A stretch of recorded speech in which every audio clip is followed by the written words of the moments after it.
Hi everyone, in front of me I've got a LENOVO Tab One, and let me share with you how to turn off running apps on this device.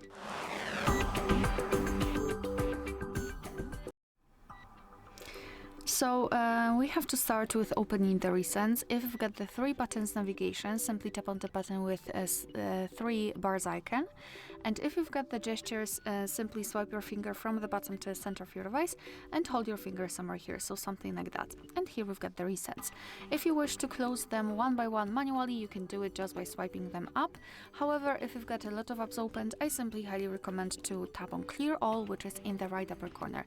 So just tap on it, and then we can go back to check, and here we've got no recent items, which means that we just successfully closed all background apps. Alright, so that will be all. Thank you so much for watching. Please hit the subscribe button and leave the thumbs up.